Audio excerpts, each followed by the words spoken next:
নমস্কার। রিসেন্টলি দেখবেন একটা ট্রেন্ড চালু হয়ে গেছে, সেটা বাংলার ক্ষেত্রে হোক বা হিন্দির ক্ষেত্রে হোক। পুরনো যে সমস্ত সিনেমা সেইগুলো কিন্তু আবার রিলিজ করা হচ্ছে, কেননা মনে করা হচ্ছে যে এই সিনেমাগুলো না একটা আলাদা ভ্যালু ছিল। আর এইগুলো শুধুমাত্র একটা সিনেমা না, এইগুলো একটা নায়কের বা যারা দর্শক তাদের একটা ইমোশন কাজ করেছে এই সমস্ত সিনেমার জন্য। তা অক্ষয় কুমারকে আমরা যেরকম ভাবে দেখে এসেছি এই 2000 বা 2006-7 এই সমস্ত পিরিয়ডে, তা অক্ষয় কুমারের একটা কিন্তু রোমান্টিক জনারও কিন্তু ছিল। আর সেই রোমান্টিক জনারেরই আরেকটি কাজ আসতে চলেছে, নমস্তে লন্ডন। সেটা কিন্তু আবার রিলিজ দেওয়া হচ্ছে, তাও আবার হোলিতে, মানে 14ই মার্চ আসতে চলেছে নমস্তে লন্ডন।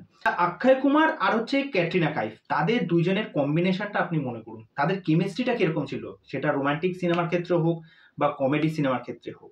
এই যে হামকো দিওয়ানা কর গয়ে, তারপর হচ্ছে নমস্তে লন্ডন, তারপর হচ্ছে ওয়েলকাম, তারপর হচ্ছে সিং ইজ কিং, কোন কোন সিনেমাটা বাদ দেব? মানে প্রত্যেকটা সিনেমায় তাদের দিয়ে দানা দান, প্রত্যেকটা কাজে তাদের দুইজনের কম্বিনেশনটা আপনি ভাবুন। তা নমস্তে লন্ডনে যদি চলে আসি, নমস্তে লন্ডনের গল্প তো মানে প্রত্যেকেরই জানা, যে একদিকে হচ্ছে আমরা গ্রাম বাংলার ছেলে অক্ষয় কুমারকে দেখতে পাচ্ছি, আর অপরদিকে লন্ডনে মানুষ হওয়া একটি মেয়ে ক্যাটরিনা কাইফকে দেখতে পাচ্ছি। এবার তাদের বাবা একে অপরের বন্ধু, এবার এখানে আসে, এবার মেয়ে বিয়ে দেওয়ার চেষ্টা করে, কিন্তু মেয়ের আবার ওইদিকে আবার বয়ফ্রেন্ড রয়েছে।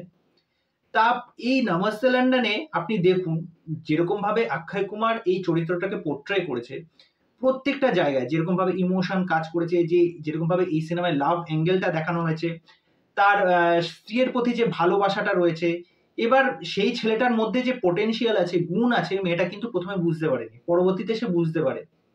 ঠিক আছে? তা এই সিনেমার মধ্যে যে একটা স্ট্রং মেসেজ আছে, একটা ইমোশনাল ভ্যালু আছে।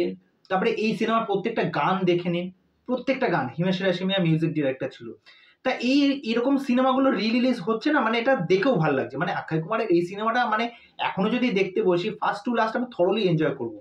তা যাই হোক, এই সিনেমাটা রিলিজ দেওয়া হচ্ছে। পাশাপাশি আরেকটা বিষয় বলে রাখি, যেহেতু নমস্তে লন্ডন 2007 এসেছিল এবং সেই সময় আমাদের এই সিনেমাটাকে, মানে অক্ষয় কুমারের এই নমস্তে লন্ডনকে কিন্তু আবার রিমেক করা হয়, যেটা করে আমাদের দেব এবং শুভশ্রী জুটি, আমাদের বাংলার পরাণ যায় জ্বলিয়ারে। তা আমিও মনে করছি যে পরাণ যায় জ্বলিয়ারে সেই সময়ে দাঁড়িয়ে কিন্তু একটা ভালো ছবি ছিল। পরাণ যায় জ্বলিয়ারের সেই সময়ের গান, তারপর হচ্ছে দেব আর হচ্ছে শুভশ্রীর জুটি, তাদেরকে কিন্তু মানুষ বহু পছন্দ করেছে, এবং যেটা মানুষ জানতো যে তাদের দুজনের মধ্যে একটা ভালো কেমিস্ট্রি ছিল, সেটা কিন্তু অন স্ক্রিন হোক বা অফ স্ক্রিন হোক, সেটা কিন্তু ভালো ছিল। তা যাই হোক, আমার মনে হয়েছে যে নমস্তে লন্ডন যদি রিলিজ হতে পারে, তা দেবদার পরাণ যায় জ্বলিয়ারে এটাও রিলিজ হওয়া কিন্তু অবশ্যই দরকার। তা দুটো সিনেমাই কিন্তু আমার খুব কাছের, খুব ভালো লাগার একটা সিনেমা। তা এই বিষয় নিয়ে তোমাদের কি মতামত, সেটা কিন্তু অবশ্যই আমাকে কমেন্ট করে জানিও। তো চলো, আজকের ভিডিও এখানে শেষ করছি, পরবর্তী ভিডিওতে দেখা হচ্ছে। বাই।